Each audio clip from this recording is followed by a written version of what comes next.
Alors dans ce module déformation personnalisée, on est dans la partie des transformations. Et ici on a deux photos, donc on va donner au drapeau l'effet flottant et on va le caler vraiment sur le mât. Donc dans un premier temps, on va glisser la photo du mât vers Photoshop. Donc on glisse et on ouvre la photo de notre mât. Et ensuite, on va importer la photo du drapeau, donc par clic et glisser, ou alors fichier, importer et incorporer. Donc là, je glisse la photo de drapeau vers Photoshop. Alors, on a les poignées de transformation, donc je le prends par le coin et je le réduis un peu de façon à l'adapter. Alors, je vais encore un peu le réduire, voilà, comme ceci, et je vais le ramener à ce niveau-là. Voilà le drapeau. Je vais un peu zoomer avec molette et me rapprocher de la photo. Voilà, comme ceci. J'adapte vraiment l'échelle de la photo. Donc quand on est arrivé là, ce qui se passe, c'est qu'on va faire un clic droit. Et là, on va pouvoir demander la fonctionnalité de déformation. Donc déformation, vous voyez que du coup, le visuel a changé. Ici, on a des rectangles, c'est divisé en trois, donc sur les deux côtés, horizontale et verticale. Donc on a comme une grille.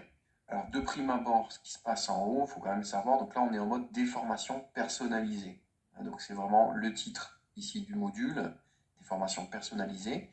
Donc là, si on clique dans le visuel, vous voyez, je clique sur le carré central, vous voyez qu'ici, voilà ce que ça fait. Donc c'est fait un peu comme une feuille de papier, il faut vraiment le voir comme une feuille de papier qu'on déforme.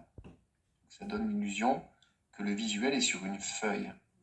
Donc là, je clique dedans.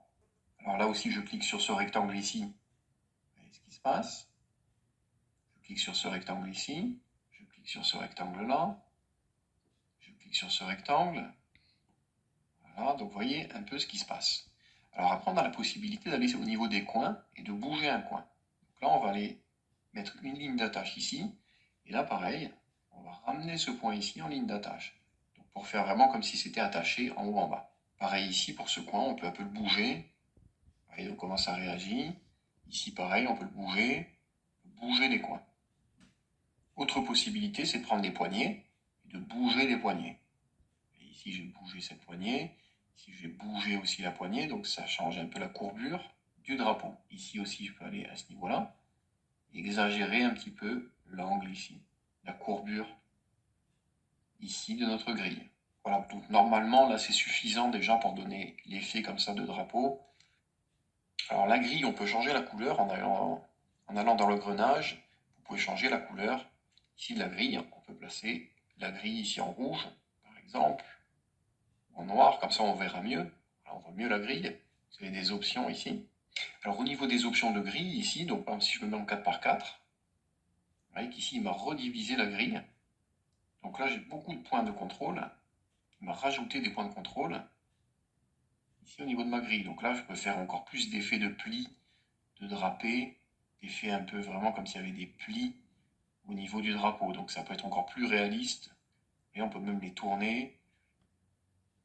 Donc là j'imagine vraiment que le drapeau, il flotte.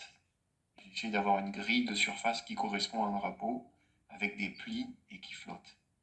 Donc là, il faut essayer de visualiser un peu en 3D le drapeau. Donc cette grille m'aide à visualiser. Vous voyez, on peut rapprocher les points aussi. Donc ça peut être pratique.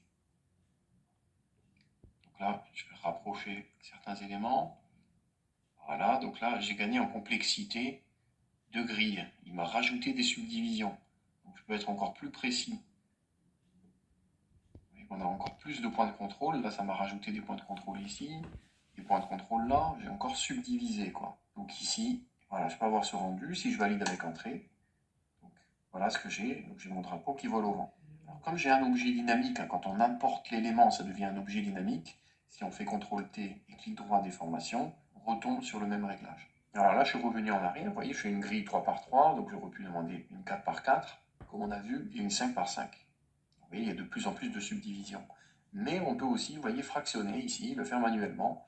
Donc ici, j'aurais pu fractionner. Donc, il y a la petite démo, hein, on va rajouter ici, alors soit verticalement uniquement des segments, soit ici, on va rajouter un segment horizontal, ou soit les deux. Donc si je clique par exemple sur les deux, vous voyez qu'il me propose ici de rajouter une subdivision. Et du coup, je vais avoir des points de contrôle pour remodifier encore plus le drapeau.